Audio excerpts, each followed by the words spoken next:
Yo, yo, yo, what is going on, people? Welcome to the season finale spoiler cast of Invincible. Oh, I can't wait. Can't wait. All right, joining me tonight is Dana Abercrombie, Hola. Mr. Richard Bailey Jr., What's up, viewers? Carlos Romero, Yo, yo, yo. and because this is a finale, we had to bring in the big guns, Mr. Chris Seeley. Hey, what's up, everyone? All right, guys, you already know. Okay, so the name of this episode, because again, I don't fucking bother where I really come from. Woo, this is the episode people waiting for. Dana was having like she was texting me. I had a mental breakdown at the 5-minute mark. And Yeah, that's 5 when minutes. I started texting you. Yeah, that shit was crazy. So, like we always do, we're gonna give our initial impressions, quick, like 30-second, 1 minute impressions. Then we're gonna go deep because this episode deserves it. All right. This episode was crazy, bro. Like and the thing is, like the main big fight happened like during the first half, and then because I assumed that the episode was gonna end with Omni-Man leaving. No. We get more. Great stuff. Love this episode. This was a great culmination of everything we have seen before. And as a comic book reader, this was perfect. It was exactly like the book. It was like, holy shit. Like, obviously, it was like brutal because you see it and hear it and everything, but everything was the same. I fucking loved it. Dana, let's go to you next and all the trauma it caused. Quick Okay, thoughts. so like I thought this was going to be, a simple, maybe Mark might confront his dad moment. And that would be it. I didn't expect it to go as hard as it did. I think it was the fact that it went so hard and it started just right off going that hard. And it was by that 5-minute mark, and that's when they started fighting each other. And it wasn't even the fact that they fought each other, it was Nolan's speech. And then the fact that he was killing people. Remember the guy who was like in the jet thing? So it was like, oh my God, what's happening? And I didn't think that they could top it even more. And then there was the bus scene. And then it was like, I'm legit serious. He's going to kill his son. And that would be it. And I just had that mental breakdown from there. Yeah, we'll get deep into it. Richard, quick thoughts. Fantastic finale. I had no idea that Debbie is a pet, but man, that's some brutal words that was said by Mr. Omni-Man. Yeah, this is a fantastic episode. And I think to go to the point that was made about you didn't really expect it to escalate that much, but again, it started with the last episode when Mark saw how he tore apart Immortal. Yeah. And then in this episode, clearly you see him tearing people apart, and again, not caring. So yeah, I think Mark needed to see this to get a full picture of who his dad really is. So I thought they did a fantastic job, and I will also add in as my last point, a perfect way to end the season finale and set up whatever happens in the next following seasons, because we got a quick recap of what is happening with other characters in the same universe, what they're up to. And as you said, we'll probably be seeing more of those characters in future seasons. So thumbs up. Yeah, approved for season 2 and 3, by the way. So yes, that's happening. Fantastic. Carlos, man, quick thoughts. Man. So this thing, so it started last night. We're doing Throwdown, and I'm like, oh shit, I want to watch Invincible, man. Come on.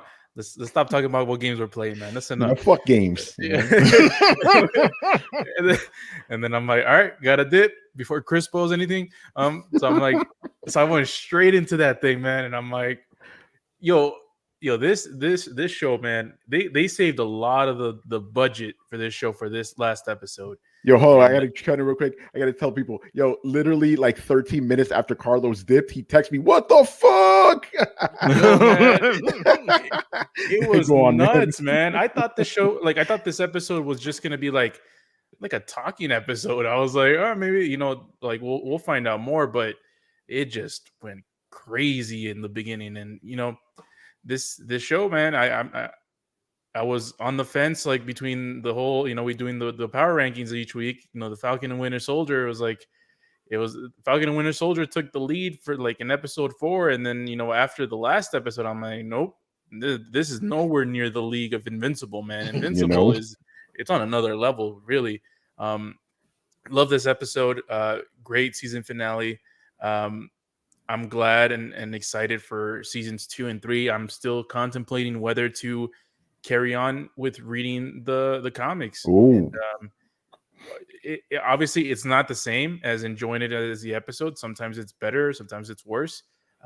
Especially I don't like getting spoiled. Like, people on Twitter, man, they see something hype and they tweet about it with Game of Thrones and all that kind of stuff. So sometimes it motivates me to want to get ahead. And Attack on Titan is also another one. But yeah, great season finale, great show. I'm so excited for the future.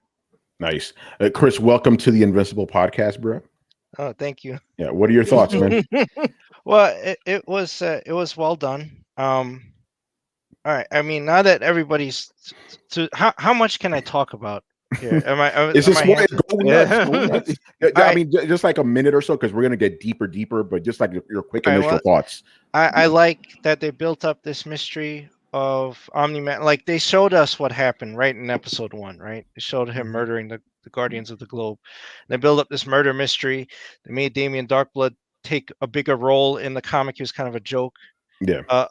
Because that got revealed way earlier. But in here, his wife finding out and everybody putting together what happened and kind of hiding it. Like, everybody finds out and they're like, kick the can down the road. Cecil kicks the can down the road. She hides it and she finally confronts it. But then it finally gets to Mark confronting him, and finally you get that fight, like, where he's like, no, I'm not going to let you do this to the Earth. And then Omni-Man reveals who he truly is, and we know the whole time. This is what I had. My hands are tied because it's like, yes, I know, we know, Tony knows who the Viltromites are. I know because we read the comic. Yeah.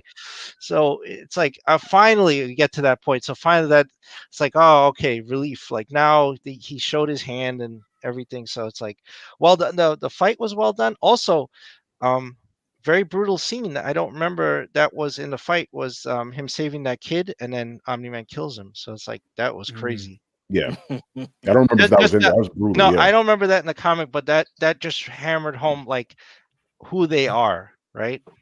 He's not a hero. Like, they showed that. Yeah, awesome. And that's one of the things I said this during the last podcast. I'm like, think back on episode 1, because in episode 1 he's telling him about the Viltromite race, and you see the Viltromites, being all peaceful, flying around. So this episode had the same thing, but showing what they actually were doing, fighting each other, fucking each other up and stuff. So yeah, we finally got to learn. It's like, no, there's no mind coercion, none of that stuff. He is there to conquer Earth. He killed the Guardians of the Globe to weaken it, so the Viltromite to come in and take it all over. So and by the way, I just want to gloat a little bit. I just want to bust out of Brett. I told you, motherfuckers. Yo, man, I made that prediction last week. About him conquering Earth for the Viltromites. Yeah. Yep. Yeah, that's true. Yep. Yeah, you were calling it. So yeah, so that was good. So when you said that, that's why if you look at the episode, you see me smiling because I'm like, all right, he got it. But yeah, so the fight starts, and Mark, he's not believing it, right? He's like, no, you're being controlled. I gotta snap out of it. And he's like, nope, just me. And that's when he tells him the real shit. He's like, all right, this is what the Viltromites are about. And when Mark's like, but what about us? What about your family? And he's like, yeah, Debbie's just a fucking pet. We're here to elevate these people. He's like, yeah, and I would have killed you if you weren't a Viltromite. It's like, yo, some heavy shit. So let's talk about that, all the revelations that, Nolan just fucking hammered him with. Like, I think those revelations hurt him more than the actual punches, crazy shit. But Danny, you go first, because you were all disheveled because of this. You were all fucking. I always sent you a text, like, screaming in all capital letters. Pet! That, oh my God in heaven. That was so good. Because it felt like a really great plot twist. Well, yes, you have him as being the villain, but throughout the whole episode, the whole series, actually, it showed how and we talked about it, how great they work together, and how the relationship is, and how oh, look at what they can do and how it works out, and no one's being at harm, and she's the one telling people to go save them, and he's like, oh, she's just a pet. And he says it like such a throwaway disgust line that it just broke my heart. And even though this is animation, you could see the pain in Debbie's eyes. So it just took me all the way out. But yeah, I was, it was a very heavy line, but it was very impactful for you to know exactly where Omni-Man was and where he stood. Like, these were just nothing but things. They're earthlings and they mean nothing to him. So I thought it was great. Yeah, that like just the whole revelation. When you think about that, like learning what the Viltrumites were all about. Oh, learning what the Viltrumites were all about. That kind of, you know what it is? If, how do they say 2020 hindsight or whatever? If you Yeah, had hindsight is 2020. Yeah, hindsight is 2020. It kind of alluded to that by the fact that how hard Nolan was pushing him and being really proud that he was a Viltrumite. I don't know if that meant like that he and his son could conquer Earth together, or if that meant that he wouldn't have to kill his son. That right there was like a little bit. Oh, it was a little gray area. But the Viltrumite being, exactly these savage race of killers who are conquering different Earths, I didn't predict that at all. And he was basically a mole or something, and he blended in so effortlessly and played the hero role until it was time to just not do it anymore. I thought that whole sequence with the Viltrumite and their brutal fighting, it kind of encapsulated that first fight scene we saw with Nolan take out the Guardians of the Globe. So I thought that was incredible, and it was a great callback, and they really spent great time with the details with it. I thought it was amazing, but it still took me completely by surprise. I have a question. Go ahead. So, the whole thing with the Viltrumites and how they essentially canceled half of their population to show who the strongest ones are. Yeah. The part that confuses me a little bit, and I don't know if this has been explained or maybe this is something to find out later, but the whole thing with the Guardians of the Globe. So he took them out. Was it because he saw them as a potential threat, or maybe because they were the whole thing with canceling half of the people out? Maybe he's kind of doing that kind of tradition kind of thing. No, he took them out because he needed them to be taken out. He needed all the defenders of Earth wiped out so the Viltrumite could come in and just take it over easier. Okay. But then that raises another question, because he knew that there was another Guardians of the Globe that Cecil and the robot dude put together. Yeah. So why didn't he take them out? He probably doesn't even consider them a threat. Okay. Because they're they got their asses beat before. Yeah. So like think about that episode with I forget the dude's name now, the Rock dude, right? If it was the actual Guardians of the Globe against those guys, I think I don't know if they would have been Battle Beasts, but they would have taken all those other assholes out. So So is that why he didn't want Mark to interfere with Battle Beast? No, he's like, Mark got to learn his lesson, not to interfere with people. Like they're beneath you. And it's cool because you get to see all of that coming to fruition now. But Rich, what do you think of the revelation of what the actual Viltrumites are? Well, I thought that was fantastic. And just like you said, you see it all coming to a head. We've had hints about it throughout the whole season. I go back to, I believe it was episode 2 or 3, where there was a alien invasion. And we saw the Omni-Man got involved, went back to their planet and killed everybody on the planet. So almost as we saw by the end of this episode. Yeah, almost, yeah. But you see pretty much that they were showing you hints throughout the whole season that even though we saw what happened at the end of episode 1, but it goes a lot deeper than that. And now you finally get an answer to get the payoff. I thought it was fantastic. One other point I want to add in, I know Dana I believe we all was a little surprised with the pet line. To me, that is number one, but a close second to that line is when he just told Mark, well, maybe I'll just make another son, and just proceeded to continue beating his ass down into the ground. That was crazy. We had a conversation about that, but we just didn't know what that really implied. We had a conversation about why didn't he just have multiple children and take over Earth? Mm-hmm. We did. Yeah, last week. Yeah. Carlos, what do you think of the revelation and the speech he gave Mark? His real feelings about the human race and his wife. Yeah, I mean, it's crazy.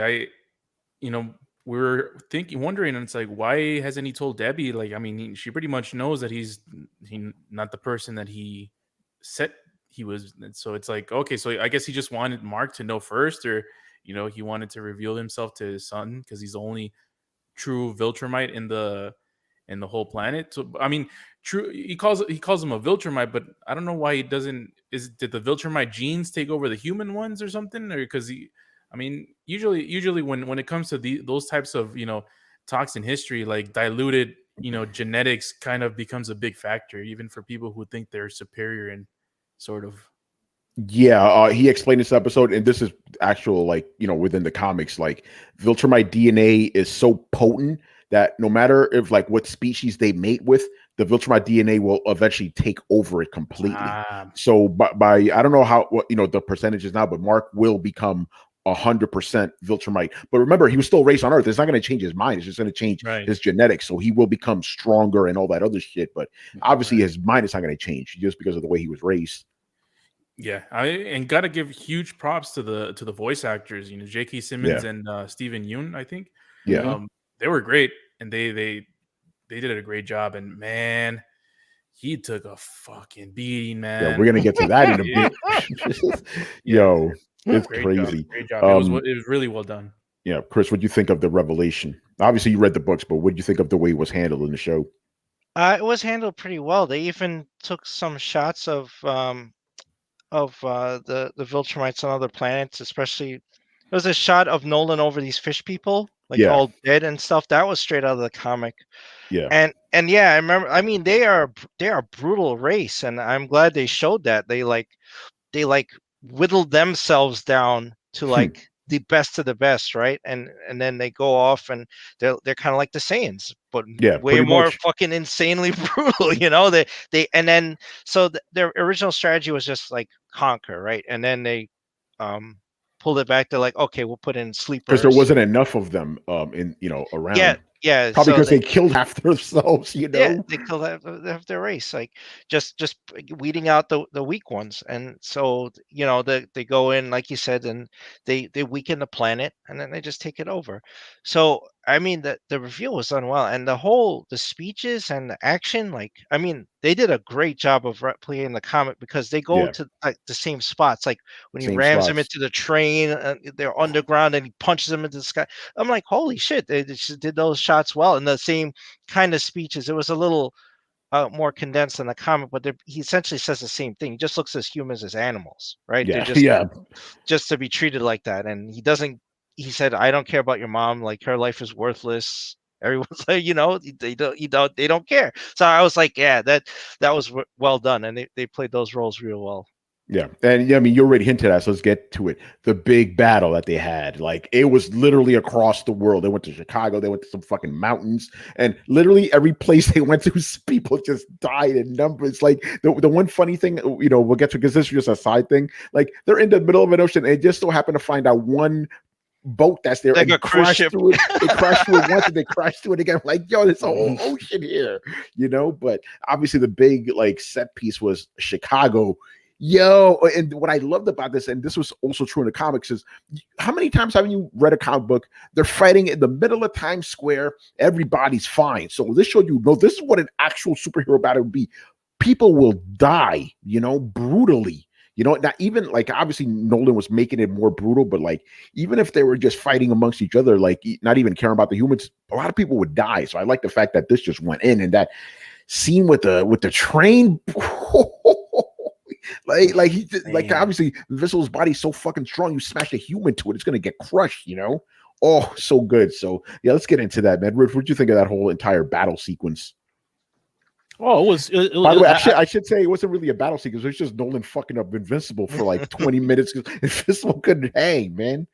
Oh yeah, man! I thought that was incredible, and the fact that it spanned across so many various locations.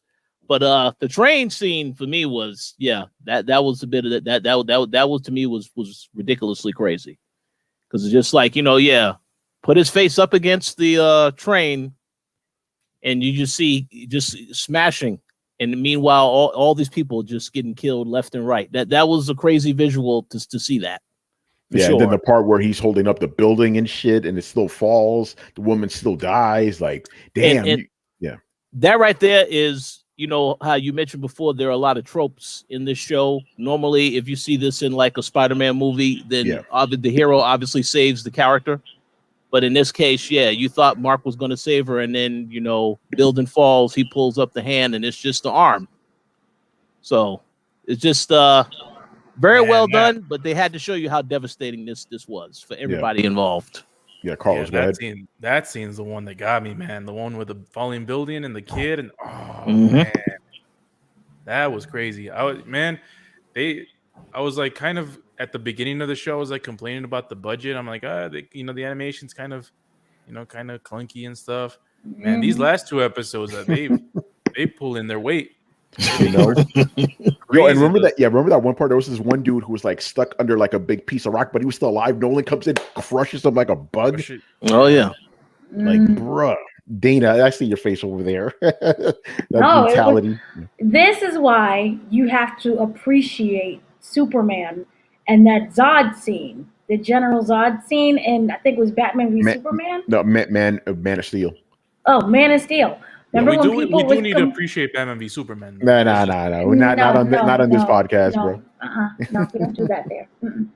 So that the fact that Superman was able to take General Zod away from people, and I know that people complained about that, but that just kind of shows the humanity that Superman has, and it's complete opposite of Nolan, because he clearly does not care about human life. Like, he stated that, but to actually physically, like, to see it visually with him purposely trying to kill his son and then also trying to kill other people as well, and then not caring, and then the train scene and all the other scenes and the boat scene. I really wish they would have showed the boat just sinking. That would have been incredible. But it was brutal, and you knew exactly where he stood. And you knew there was no turning back. There was no Disney moment. Yeah.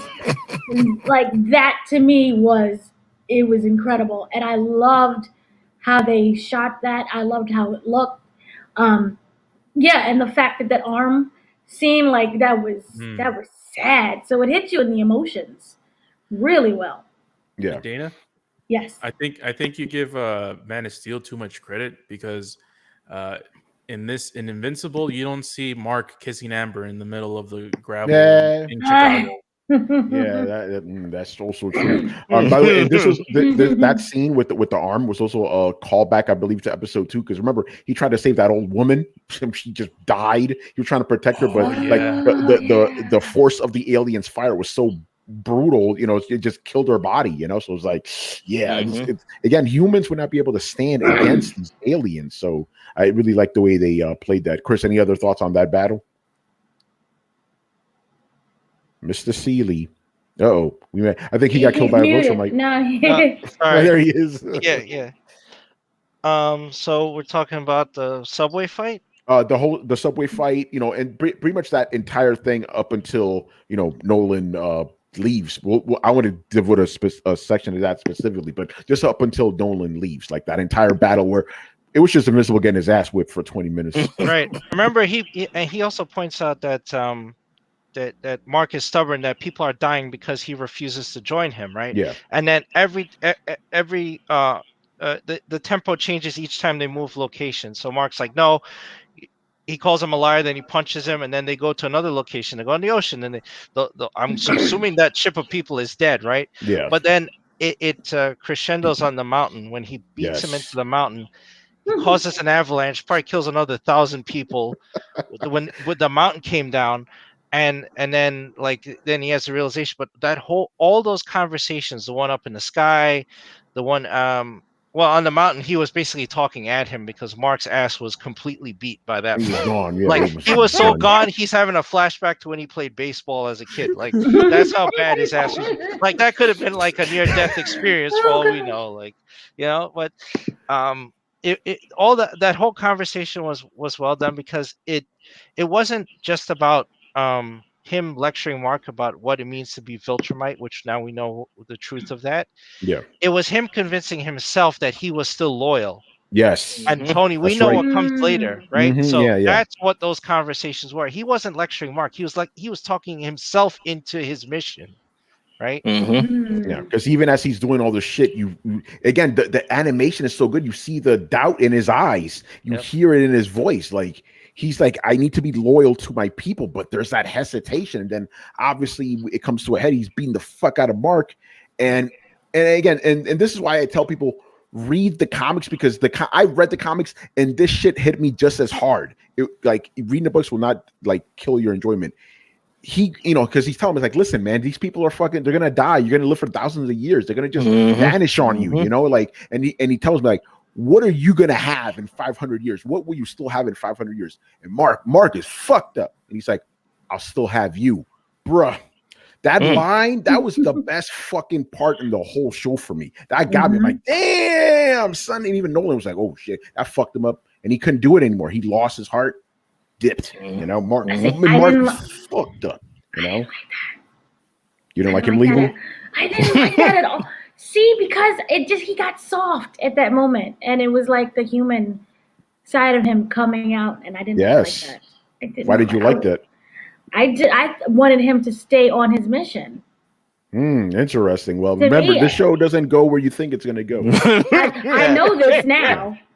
Now I completely understand what you mean. But I've been telling you every episode, this show doesn't go where you think. Well, I need him to go wherever planet he's going back to, Viltromite, I don't know where, to gather himself up and to stop being, don't cry, and to come back with his mission. I think Dana's the Viltromite shit. Brutal. Hey, can I ask a quick question? Yeah. This is a question for Tony and Chris. Yes. I know you cannot reveal the answer to this question, but what you just said, Tony, about that whole speech about him telling Mark, these people are going to die. You'll still be around in 500 years. Will Mark experience any of that? I'm not gonna say. All right, Rich. Let's settle down. I'm not answering. This is a spoiler cast for the episode, not the whole thing. We're spoiling the whole series. Yeah. Will he live to see 500? Yeah. You know what I'm saying? But yeah, Carlos, what'd you think of that? Again, I know you're away, but I said that was my favorite part of the whole episode, where he's like, "What are you still gonna have in 500 years?" Like, I'll have you, and that fucking got Nolan. He's like, "All right, I can't do this no more, man." Yeah, I mean, it was. Oh, but everybody, you missed this too. Chris rightly said that speech he gave Mark before, he said that it wasn't really. It wasn't so much Nolan trying to tell Invincible truth. It was him trying to convince himself he was doing the right thing. Because you saw he was wavering. Yeah, I mean, it's that's what happens when you stay in a spot for a long time. You can be a secret agent, but if you live with people for what was it? Almost like 20 years for him, yeah. So it's like you can get, I mean, the human emotion, man. It's crazy. They make soap operas. That's why they make soap operas. It's like, I got a question for you guys. Keep going, but I got a question for you after this. It's like, they can get influenced, and it's not like Viltrumites are. I mean, we don't know much about them, but are they the most imperfect beings ever? They're just strong. That doesn't mean that their emotions are equally as complex or anything. So maybe the human emotions being transferred to him, maybe something that hit him a little bit, no matter how focused on the mission he's in. Wait till next season, man. Yeah, you're gonna see. No, but you're right. Remember, this show doesn't go where you think, man. Doesn't go where you think. And Chris, I'm not. Go ahead, Chris. I can't ask you that question because you know the answer. But go ahead, yeah. So the scene where he tells him that he'll still have him. That was pretty emotional. And the whole scene with him missing his 2 front teeth and thinking about the whole baseball practice, I'm like, damn. Yeah. Now I was joking about that, the near-death experience. I think that was Nolan having the flashback. It was Nolan. It wasn't him. I was joking about the near-death experience. I mean, Mark is fucked up. He's near death. But he sees him all beat up with his teeth missing, and then he thinks back to when he was a kid, holding him up, seeing him play baseball and being proud of him. Yeah, he's changed. That's why he's about to punch him one more time, and then he loses it. It's like, damn, why do you make me beat you, son? Yeah, he's upset at him, So that was fantastic fucking scene, man. Yo, Chris, yeah. real quick, it's like, why'd you make me beat you, son? Like a true abusive father, just like a human. Yeah. Ooh. Oh, yo, that's true though. But the beating he got killed like I don't know, thousands of people and thousands of people. That is Yeah. true. Yeah, and then here's the question I have for you guys, except for you, Chris, obviously, because I can't answer either.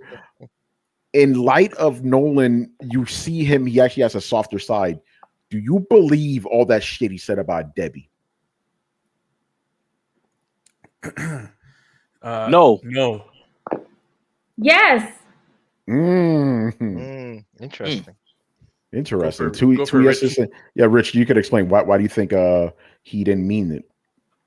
Well, let's go back to the baseball scene that we've referenced. That was the scene where he was just there like, whatever, this is a waste of time being at this baseball game. Debbie is the one that convinced him to enjoy moments like these, to get to see Mark, having success and having a good time. And that got him into it. So the same way he has sort of mixed feelings about Mark and still cares, I think he also still cares about Debbie to an extent. Just doesn't want to say it for whatever reason. Yeah. Carlos?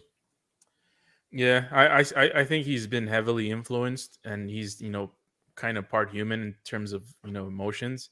I think the whole thing where he ended up fucking up the Guardians of the Globe and Mark and all those people, it's just him overcompensating for his insecurities. Very interesting, right, Dana? And you think he is like being truthful?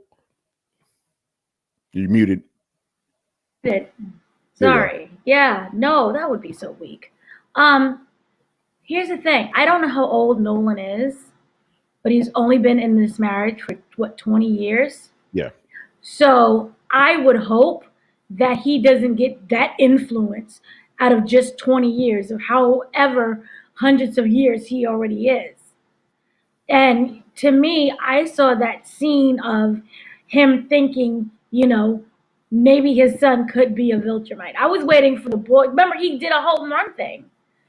So to me, it felt like, oh, he's showing signs. And let me get happy and warm and cozy and fuzzy.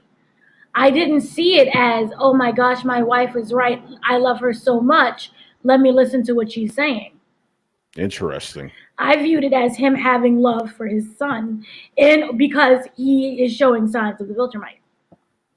All right. I guess we'll have to see upcoming seasons for that. All right. So let's talk about the aftermath. Earth has to pretty much get itself back together after all the craziness. Mark was in the hospital for like 2 weeks, I believe it was. Right. So yeah, I guess because they're through a lot of shit at you here. So yeah, let's just get into the aftermath of the battle. Chris, what do you think of all that? The aftermath, how it was handled. Mark's friends, the world at large, all that shit. I thought it was interesting how they set stuff up. I was a little confused with the I don't know how much I can say. The what do they call them? The two blue guys. What did it? The Mauler twins. The Mauler twins. Yeah. Okay, so I remember in the comic what they were hired and who they were cloning, right? Yeah. But here I was like, I was a little confused because it happened different in the comic. I think in the comic he took Monster Girl's DNA to construct the clone, but here he took Rex. took Rex Explode's DNA. Yeah. So it was a little in the comics it was still Rex Explode. They didn't use Monster Girl because Monster Girl's it's magic. It was all Rex Explode. Okay, yeah. I didn't remember him taking his DNA in the comic. Yeah, he did. Oh, you did? Okay. Yeah, so that whole scene was the same. It was like, why the fuck did you clone me? So yeah, that was still the same. Yeah. Okay, I thought the closer and the hints were well done. Also, I was there's some holes in my knowledge from the comic. I don't remember Doc Seismic. He's one I was like, who the fuck is this guy? And they're setting him up for later because he does show up later, so they're just setting him up now. So what they didn't set up in this? Because remember, there was this one episode, I forgot what episode it was, where they showed this crazy Egyptian mummy coming back to life. Yes, They closed the tomb and nothing about that. They didn't go back to that. I was like, who the fuck is that? But that was all well done. I mean, I remember the machine head thing. So that'll be interesting going forward to see. What's his name? Titan or is that his It name? is Titan. Yeah, it is Yeah. Titan. Yeah. To take over that organization, how that's going to play out in the future. Yes. And then so I liked how this was going, and I'm looking forward to the only because I know what's coming. Yeah. Like they already introduced like Alan the alien and all that stuff, Yes. and Ooh, all that's that. good. Coalition of Planets. You know. Yes, yeah. So there's a bigger story. There's a bigger galactic story, and there's more with the Viltrumites. So I'll just say that. I'll leave it at that because I know what's coming, and I just want to see how they handle it. Yeah. Remember, in this episode, they said, "Listen, these guys are coming." Alan Dillon said they are coming, so that's definitely going to be something. Oh, that, and those things on Mars, I want to call them not Starro. Oh yeah, that's you right. know, Yeah. but it's what they are, right? They take over your mind. And yeah, you saw the astronaut. They took over the planet basically. Yeah, exactly. So Dana, they're coming too. That's another problem. Yeah, there's a lot. Set up a lot of shit. But Dana, what do you think of the aftermath? I was kind of confused about that, but I do love the fact how they included the Guardians of the Globe, well, the new ones, with the whole cleaning up process. Saying we're still here, but the fact that they didn't allow them to fight because they knew they would die. Yes. So that was a very smart decision. Like put them on cleanup duty. I thought that them estimating that they would get the city back together in 2 weeks was a bit silly. It was way too much damage for 2 weeks. You'll be able to clear up everything. Remember, they have like special technology in this world, so that's true. It's like comic book logic, Yeah, comic book logic. Yeah. Oh, yeah. okay. They destroy everything in Times Square, and the next day everything's fine. So just the same kind of deal. They did that in Infinity War. Yeah. Okay, so yeah, I thought that was great. I was slightly confused about that there were so many different things they wrapped up at once. The Muller twins they're going to, I don't know, a specialized jail, but I do feel that we'll see them again. You have the starfish thingies running around controlling people's minds. I see them probably taking over different planets as well. Maybe they'll end up coming into play with the Viltromite. Then you also have the Viltrumites are coming back. I don't know where Nolan went. I'm going to assume that it's with his other Viltrumites to go find his manhood and come back. Find his manhood. I mean, so I know he's coming. You guys alluded to him. They're not dead. They're not going anywhere. And there's a whole planet of them. So maybe, theory, because Omni-Man couldn't accomplish what he was set out to do the first time, they'll murder him and send some troops, to come and take over Earth. Maybe. I don't know. And then you have to have the coalition of planets will have to get together and, defeat Earth, or not defeat Earth, but help save Earth. Yeah. And you'll have other people doing their own side missions. You have the Titan dude. I was kind of confused as to what he was accomplishing. The guy who turned into rock. He's just trying to make his money. That's all. But the fact that they included him, kind of meant like he'll play a role. So I don't know if they'll end up recruiting him for the coalition later on. And then maybe they'll have to recruit other superhero beings as well. The whole cloning process, I'm gonna hope that it returns again. Because if you're going against the Viltrumite and they're coming, you're going to need something. This is like a whole in-game thing. Yeah, well, Cecil has all those robots now. He has the zombie robot. Yeah. Which means the weird dude he's not dead, so he can clone more and do whatever he wants to with that. So we have a lot of things and creatures that is preparing for when that comes, maybe season 3. I don't see it in season 2. So yeah, I liked how they wrapped up everything really nicely. Yeah. Yo, Carlos, man, you caught that shot of Battle Beast though, bro? Yeah. I was just thinking like if all these Viltrumites come to Earth and try to wreck shit up, just get Battle Beast. He'll take care of all of them. It's nothing to him, man. It's just, it's child's play. Maybe he'll finally find a worthy foe, Oh, maybe, man. Remember, that's his whole thing. He just wants to find a worthy foe. That's his whole deal. Yeah, and those things that he was facing in that small scene, it's like, those things don't stand a chance. You I know, don't my know what man he's would just doing. flick him. You know, that's it. Yeah. So yeah, what'd you think of the wrap up? You know, the Uh, aftermath, all that shit. Yeah, it's the whole thing with Cecil, and we're talking about after he wakes up, right, Mark? Yeah. After he wakes up and all that, you know. Also, touch on Debbie's whole deal because now she's, you know, looks like she might be getting into drinking. You know. Yeah, Ugh. she's becoming an alcoholic and hanging out with that one dude. I guess that's her only friend now. Yeah, Or Art. something? Yeah. Because Art. remember, you know, the line she said was very telling. She's like, "I want Nolan back." Oh, No, I didn't view that as telling. No, I viewed that she as said it. She no, flat out said it. You know? but I don't view that as like I want Omni-Man. She wants her husband Nolan back. No, well, she did say that. She said, "I want Nolan back." She didn't say, "I want Omni-Man back." And then Art says, "Yeah, I want him back too." They want their friend back. That was like their friend, their homies in a way. They protected them. So I don't fault her for that. Yeah. All right. Go ahead, Carlos. Yeah, I mean, I don't know what she's going to be up to after this. You know, probably something's going to clash when Nolan comes back. The thing that was the most interesting, I was like, what? And that's why I love this show, because it's like some stupid as random stuff that like blows your mind. It's the whole thing with it just seeing white. It's Mark and fucking Cecil, and they're just seeing white, and he's like, oh yeah, it's because we're not able to see these frequencies because humans in the US drink the freaking water that fucks up their vision. I'm like, what?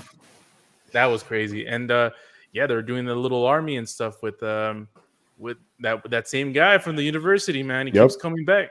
So I'm guessing we're gonna see a lot of him in the next season. And man, just a lot of stuff, with Debbie. And then I don't know if we're gonna go to the worst part of this of the. You mean Amber? Yeah, man. You know what it is. Dusty girl. Yes. Dusty. I'm like, yeah, your boy gets a little shy and she's coming back, Mm-hmm. Gets on the news and, man, get out of here. Why?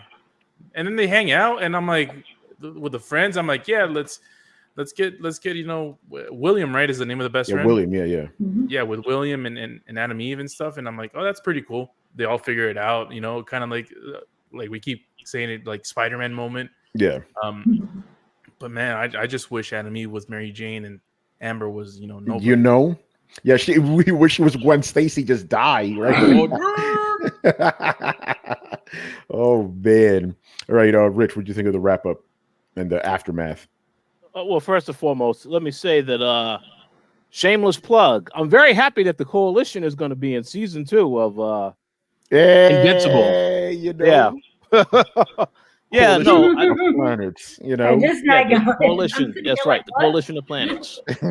No, I just think they did an excellent setup. When you look at the whole season, and then you had certain episodes that maybe I don't recall if everyone here enjoyed the college episode. That was the weakest one to me, But to see how they did a complete 360, and then now that those cyborgs are going to be also continually a part of the story moving forward. To help in as far as fighting against the Viltromites. So I like how every single story this season, every episode, it has a larger purpose when you think about it in the grand scheme of things. So I think they did a fantastic job, and I agree that 100% with what Carlos said about Amber.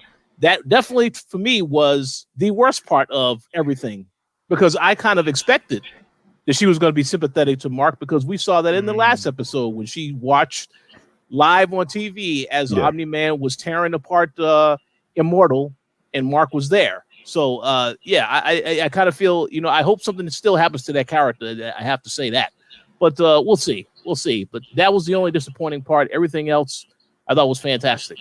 Nice. All right. Any just last thoughts on this episode? Because I want to get to predictions. My favorite part. Just to see how wrong you guys are about some of this shit. Go ahead, Dana. Yeah, last thoughts. Go ahead. I didn't get to say anything about Amber. Oh, go ahead. Go ahead. I was holding it all in. Dana, and this, you understand what I'm saying? Dust her. Well, you already used all of your Amber talk for Nolan, so I'm like, oh, got that covered. Yeah, no, go ahead. Yeah, thoughts on Amber? What do you think about This was the moment that I actually hated Mark because it Oh, showed. I hate Mark. I hated Mark because it showed his weakness that it is to Amber. Amber's smart, and Amber knows how to use people, and she knows how to use Mark very well. So that whole, oh my God, I love you. Are you okay? She knew exactly what she's doing. I don't think that she cares about him at all. I think that she's self-centered. We said this before. She's selfish, and therefore, by being the sympathetic, oh my God, I love you girlfriend, it makes her look good. And the fact that Mark took her back made me hate that because she's so obvious with it. And you can tell that none of the other Adam, Eve, and William does not like her. They're not that warm and friendly to her. They tolerate her. She exists. And I hope for season 2, 3, whatever, that he gets rid of her, she dies, and we never have to see her again. And the fact that it's a cartoon character, that just shows how great the writing is. Yes. I have literal hate in my heart for Amber. Tell me how you really feel, though. All right, Carlos, last thoughts on the episode. Last thoughts. Great episode. Obviously, the whole Amber stuff was the worst part. Dana brings up great points. Mark is gullible as hell. There's no reason why he literally leaped into her arms or vice versa. Right after that, it's like the dude is going through a traumatic moment and is going back to a girl that never really loved him. So I'm not looking forward to that kind of stuff in the future, the whole Amber and Mark stuff. But everything else, A+. Yes, plus. There you go. Triple it's crazy. A, man. I hope that, and we're not into predictions yet, but I hope that the stuff that was built on in this season gets even better, the next couple of seasons, with production, with budget, a whole bunch of people loving this show. This season is definitely worth a lot of people's attentions. This is one of those shows that I can really recommend to anyone that I know. Unless they're like my nephews or something. Yeah, don't better not bring your kids. Well, they gotta learn someday. Yeah. Wait until they're at least 13. Well, they play GTA all the time, so okay. There you go. They're beating up hookers anyway, so yeah. So Amy, really quick, Chibi. Yeah, Amy Chibi. She goes, Nick Fury, Amanda Waller, Cecil. Who is the best at what they do? I think Cecil might be the best one, man. Because Amanda Waller, she just controls that one kind of sector, the Suicide Squad. Nick Fury was pretty good. He controls a lot, but it seems to be more America. But Cecil, that's the whole world, the solar system, even. So, I'm gonna go with Cecil on this one.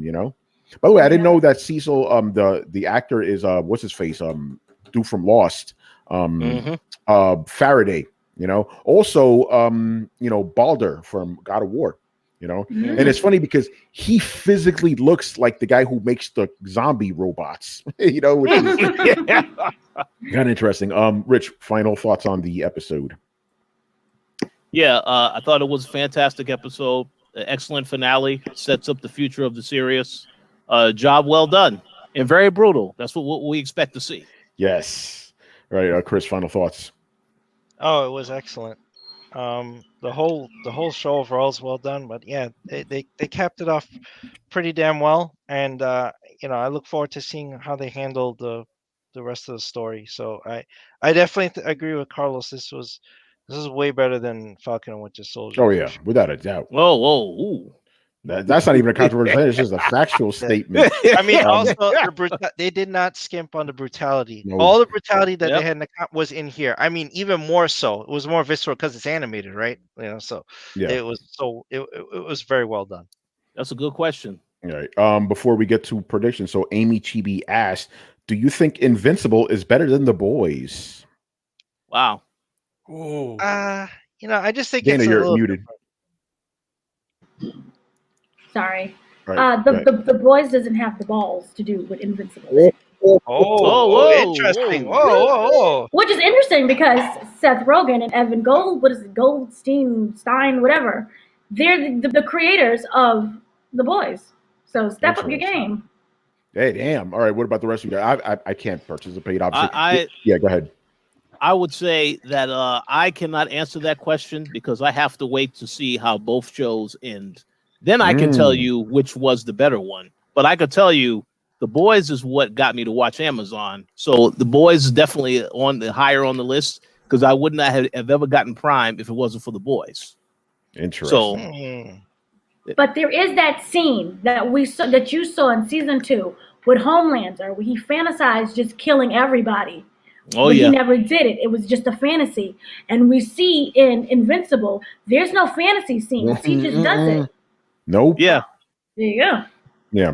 I will say this one thing about Invincible, aside from Immortal for obvious reasons, when people die, they stay dead. You know, so you just get because most superheroes I have people coming back to life every minute and shit. Invincible don't do that shit. This is literally their innate power. Like they stay fucking dead.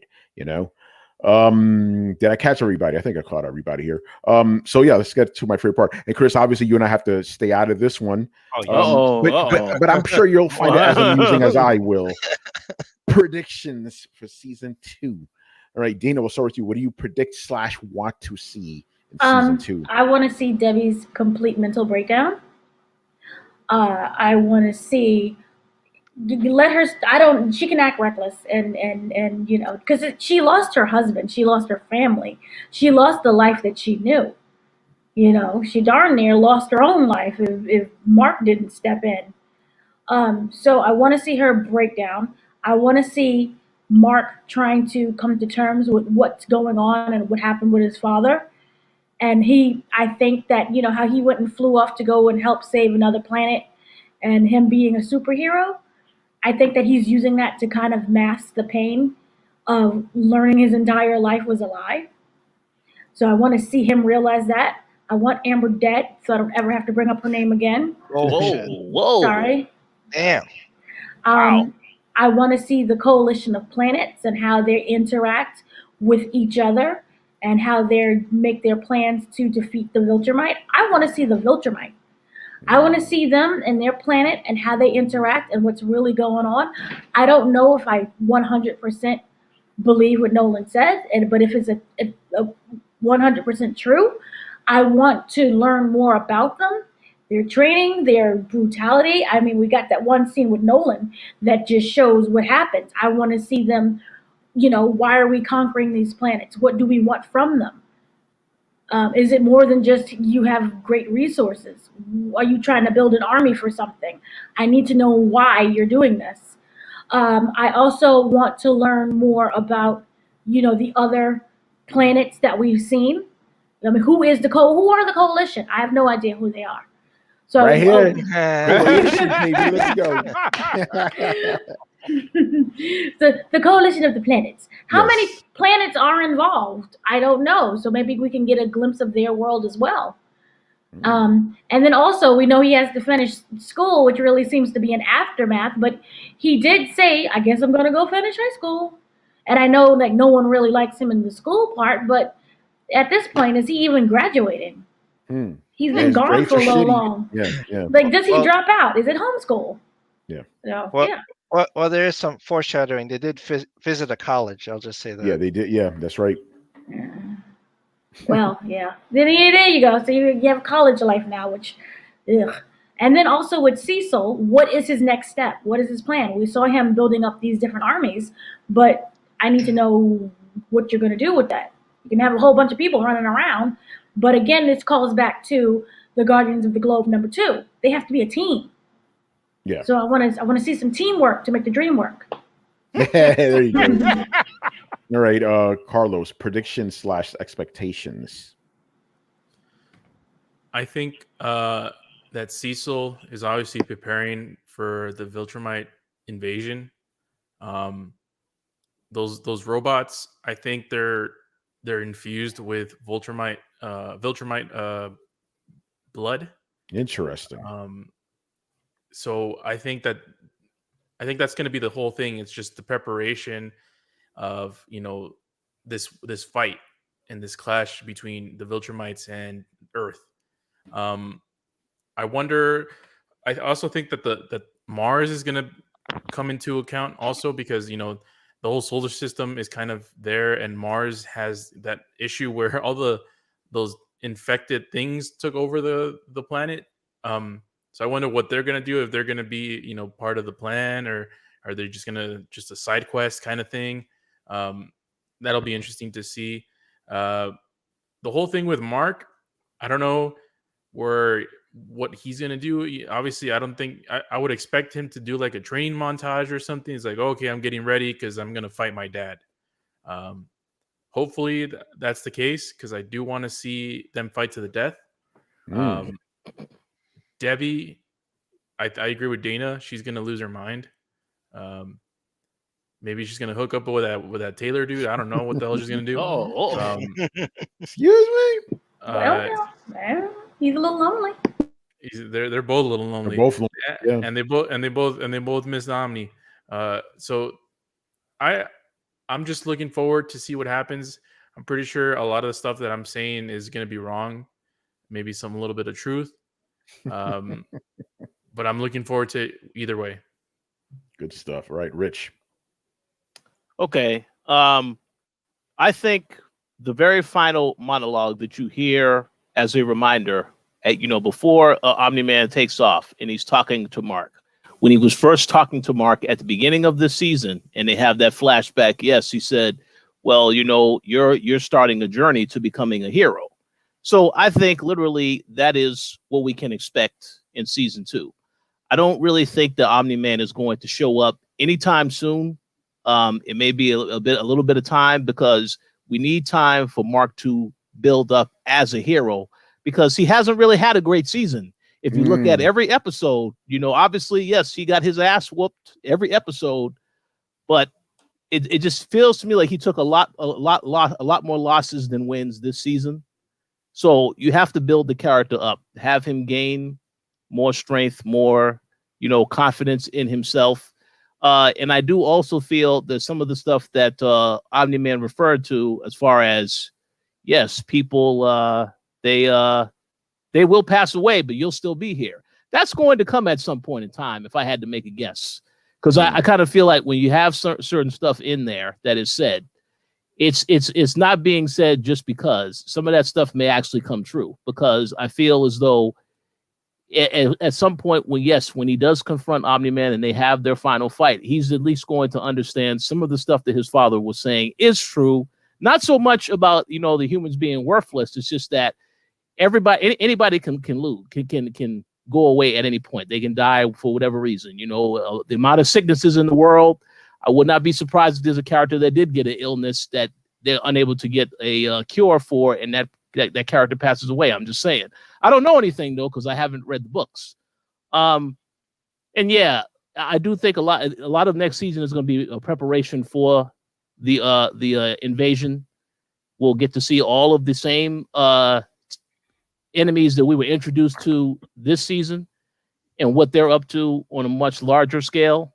But yeah, I think for the most part, I just think it's going to be about building up Mark to actually be worthy of the name Invincible next season. Not just punchable, because that's what he's been this entire season, Yeah. Like somebody posted this on Twitter. It's like what's the difference between these two? Had a picture of Mark and then had a picture of a literal punching bag. It's like, what's the difference? It's like the most ironic name on earth. Invincible, my man, gets jacked up all the time, So yeah, that's gonna do it for this. And we're, obviously for season 2, we're gonna start right from the jump. We started this one a little late, but this was one of my favorite podcasts. A lot of fun stuff. So let us go with some plugs. Dana, plug some stuff, please. All right, you can catch us over at the Koalition, thecoalition.com, here on the YouTube channel, on the Twitch channels. We post video game reviews. We have one up of Returnal, I believe. We also have an interview with Laura London. There's the cast interview with Without Remorse, the worst movie of the year. We have... Sorry, like it is. Um, Have you seen Laura Mortal London's Kombat? love. Yeah, if you say Mortal Kombat. But Mortal see, Kombat was with trash. Mortal Kombat, at least the actors acted. Oh, This one, they were just saying lines. It was like, Wow. oh God, you're wasting my time. But yeah, we have that as well, and we all have, like I said before, Loki is coming up. We'll have that. We have all of the other Disney Plus shows that are also coming. We have The Bad Batch, Star Wars The Bad Batch, that is scheduled to go up on May 3rd. We have the press conference for that as well with the interviews. So just stay tuned. We have a lot of Disney products. We do Marvel. We do Marvel is Disney, but anyway, we have Warner Brothers as well. And if something else pops up that's a really good show or a really good movie, we'll come back and talk about it, but not without remorse because that sucked. hey, right, Rich, what you got?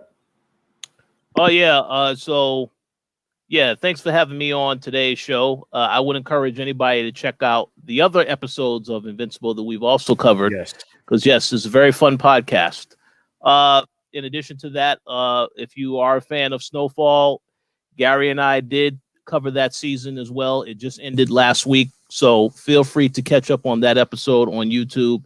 As Dana mentioned, there are a lot of other shows coming out. We are going to be covering, so stay tuned for that. As for the gaming front, yes, there's a lot of stuff going on behind the scenes that I haven't really spoken about yet, but you'll be seeing a lot of stuff very soon. And you'll also be hearing, I don't know, this other show called The Co-op.